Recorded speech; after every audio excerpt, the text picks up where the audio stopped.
আসসালামু আলাইকুম রহমতুল্লাহি বারাকাতু। যে সমস্ত ভাইরা শারীরিক দুর্বল, যৌন দুর্বলতা, শারীরিক দুর্বলতা, অবসাদ, তারপরে মাথা গরম থাকে, হাত পাও জ্বলে, অকালে জীর্ণ শীর্ণ, এই সমস্ত ভাইদের, ছেলে হোক মেয়ে হোক, সবার, ভাই আপু সবার জন্যই প্রযোজ্য। এই গাছের পরিপূর্ণ দেখাবো। বাড়ন্ত ছেলে মেয়েদের এই গাছের, এটা হলে মান তরকারি। এই যে নিচের যেটুকু আছে এই পর্যন্ত খাইলে এটার ভিতরে আছে vitamin B1, B2, B6, B12, তারপর এটা আছে জিঙ্ক আছে, ফসফরাস আছে,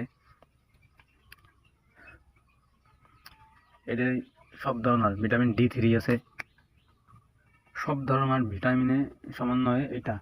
আর এটাই প্রচুর পরিমাণ অ্যান্টিঅক্সিডেন্ট আছে, যা আপনি কল্পনাও করতে পারবেন না। তারপরে কার্বনেট আছে, আয়রন আছে, মানে খনিজ পদার্থ সব থেকে বেশি। তাহলে এই গাছটার যে সমস্ত মানুষের শরীর কষা থাকে, জন্ডিস বা শরীর কষা, এরা এই ডাইগুলোরে চামড়া ছাড়ায় পাটায় বাটিয়ে হালকা সরষে দিয়ে, কালো জিরে দিয়ে, যদি এটা মশলা দিয়ে হালকা পাতলা মশলা দিয়ে যদি সুন্দর করে ভাজিয়ে বা ভুনা করে খায়, অনেক উপকার হবে। আর যে সমস্ত ভাইয়াদের যৌন দুর্বলতা, যে ছেলেদের যৌন দুর্বলতা হয়ে গেল, এই দেখতেছেন, এখান থেকে এইটুক খাইতে হবে, এখান থেকে এইটুক সেদ্ধ করে, সুন্দর করে সেদ্ধ করে পানি ঝরায়, এখান থেকে এইটুক খাইতে হবে। কিভাবে খাইতে হবে? ঘি দিয়ে ভাজিয়ে 3 সপ্তাহ খাইলে যৌন সমস্যার সমাধান। আর মেয়েদের যদি কোনো ক্ষয়জাতীয় কোনো রোগ থাকে, মেয়েরা খাবে এখান থেকে এইটুক।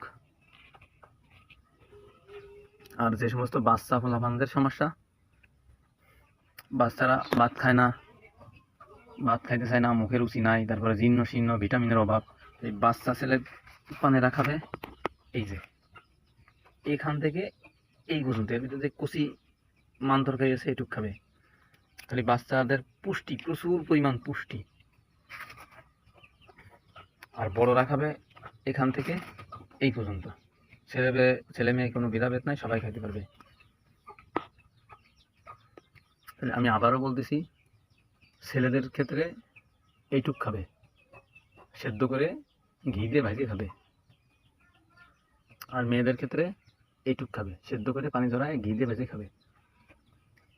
আর যদি দীর্ঘদিন ধরে তাড়াতাড়ি ট্রিটমেন্টের জন্য হলো যেভাবে বলছি, আর যদি মনে করেন না প্রতিদিন খাবেন, প্রতিদিন যদি তরকারির সাথে এটা যদি ভর্তা করে খান, যেমন এটাতে কাটে, যেমন কচিগুলো আছে, এই যে দেখায়, এই যে কচিগুলো আছে ফুল, এই কচিগুলোরে প্রতিদিন ভর্তা করে খাইতে পারলে সেই উপকার।